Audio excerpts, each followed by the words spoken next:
The vision was of a desert planet. A young slave woman gave birth to a child by herself.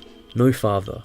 The child grew up being a skilled pod racer. He won his freedom. He destroyed a droid control ship. He was trained by a teacher. Years later, the child grew up to be a talented young man.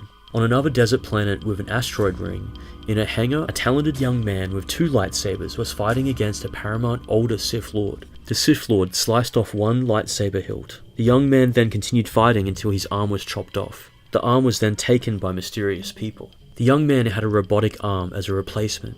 As the war continued, he grew up and became the galaxy's hero.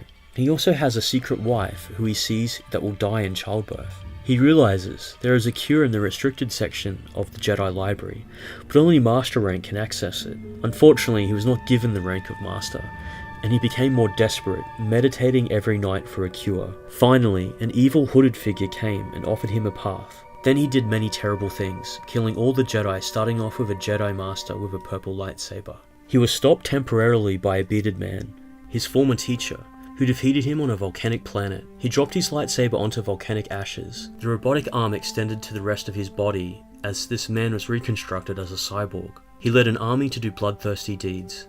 The now cyborg fought the bearded men, who had much aged. He killed the bearded man, with a young man watching. The young man held the now cyborg's old lightsaber to fight him. The cyborg defeated him, though the young man had recovered and returned with a green lightsaber. The young man defeated the cyborg through rage, but then refused to join the hooded man. The hooded man started shooting force lightning against the young man, and the cyborg turned against his evil master. He turned good again for love. When the cyborg died, it sent a message to a stormy planet. The amputated arm of the talented man was well preserved in a tank after decades by the order of the hooded Sith Lord. Long-necked aliens started to work on the arm. In a flash, it transformed into millions of fetuses, and they downloaded knowledge into the DNA code of the arm with a dark side holocron in a data matrix. The long-necked aliens explained to an officer that none of the fetuses made it. It's a 1,000,000 to 1 chance this could succeed. Nobody can clone with force knowledge embedded into it.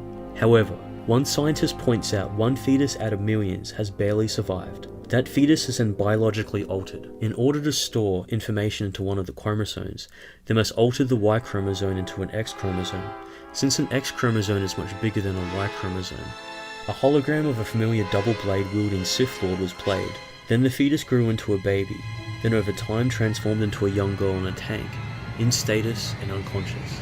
She was stored on a Star Destroyer. The Star Destroyer crashed on a desert planet during the waning days of the Empire.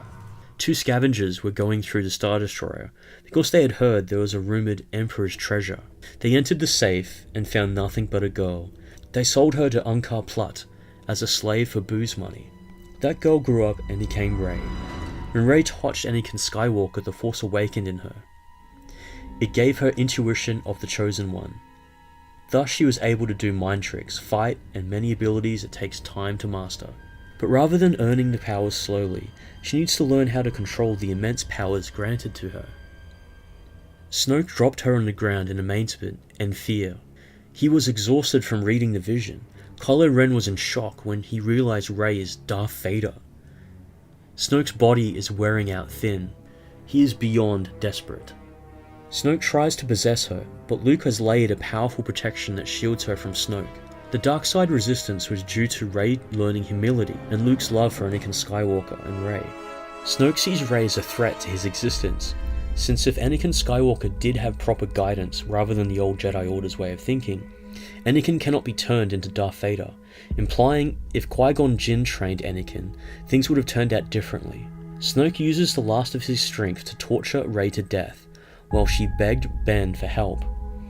Shocked at how much his powers had diminished, that he couldn't even kill her, Snoke ordered her for immediate execution in the hands of Kylo Ren.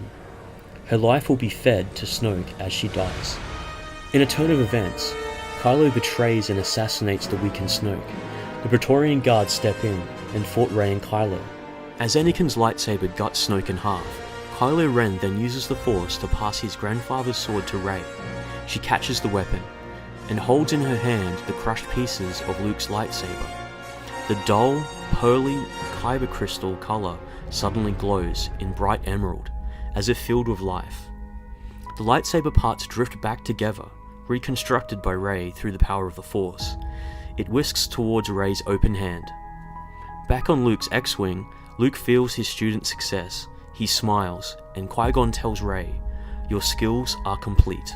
Rey links Anakin and Luke's lightsaber together and uses it as a dual blade. There's a battle between the First Order and the Resistance above Mandalore by Admiral Akbar. More First Order fleet jumped out of Lightspeed. The Resistance are outnumbered and easily taken down, but in space there's a miracle. Hux was confused by a single X-Wing fighter. Its model was ancient, used during the Galactic Civil War era. That single X-Wing was able to take down squadrons of TIE fighters with the Millennium Falcon covering him. Flipping and spinning, he confuses the First Order pilots and is able to shoot down enemy ships as they were target practice. That pilot is Luke Skywalker. He is back. Now let me see if I can remember the controls. The battle between the Praetorian Guards was tough. Kylo Ren slams a Praetorian Guard on the head, knocking the helmet off. The same Knight of Ren we saw earlier in the movie was revealed. Kylo looked at her in horror. She is reanimated by Snoke after her life essence was absorbed. Kylo Ren muttered, rewarded with undying loyalty, as a Force zombie. If Snoke was killed, who was controlling these Praetorian puppet corpses? Rey and Kylo Ren were barely a match against them.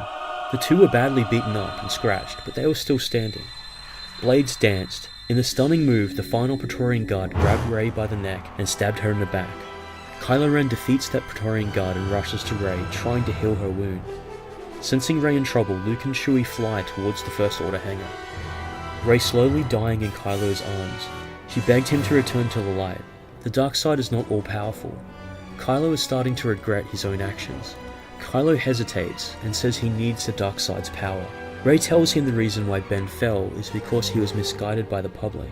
He wants to be accepted. She knows Ben wants to leave the Skywalker and Solo shadows, and he is being led astray by society's perception of might makes right, since the Force has been so weak in him. The dark side boosted his powers in the physical force, but never in any other criteria. He can't even see Anakin's Force ghost. However, his family has always loved him. Who cares what his peers think?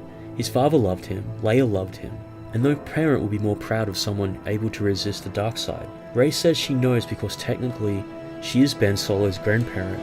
She also tells him Anakin Skywalker whom fell to the dark side because of his love for his wife, not because of power.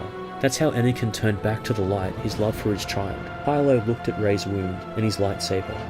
He threw his lightsaber away. Kylo Ren has been destroyed by Ben Solo. In the hangar, Luke used the Force and took out a few First Order troopers through his X-Wing. Out came Ben Solo holding an unconscious Rey. Ben throws Luke's lightsaber at the owner. Ben told Luke he was right about him, and declares that he has renounced the dark side and destroyed Snoke.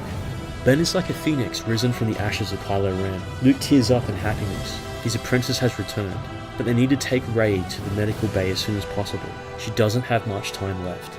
When the two reunited, Rey's wounds automatically healed. Ben asks if Luke did it. Luke said he was about to ask Ben the same thing. Luke said, "Snoke is still here. I sense his presence." Without warning, Rey's eyes snap open. Orange gleaming dark side eyes. She grabs Anakin's lightsaber and tries to strike Luke, but Ben force pushes him away to the back of the Falcon. Ben was struck in the back instead. Turns out the ghost of Snoke possessed Rey. He is using Rey like a puppet, and reveals his soul needs to overtake powerful light side Force users to survive, like a Force demon. With Rey deeply wounded and near death, the bond between her and Luke is weakened, thus he can possess her. Then Ben Solo got possessed as well. Ben never truly tapped into the Force, but has a lot of raw potential. With him returning back to the light, and a fatal blow gives Snoke the power to possess him. Both of them would be equivalent to the current strongest light side Force user, Luke Skywalker. Luke screams in horror, rushing towards his two fallen pupils. Before he could step any closer, Chewbacca holds Luke back just in time. More stormtroopers come. Chewie took out a few of them, and Luke hears Obi-Wan calling him to run. Luke jumps in his X-Wing while Chewie boards the Falcon. As Rey and Ben slowly return to the throne possessed, Hux enters and demands to speak to Snoke. Kylo and Rey tell Hux they are the Supreme Leader. They both sound creepy like the agents of the Matrix, inhuman and unnatural. Hux shows his true loyalty.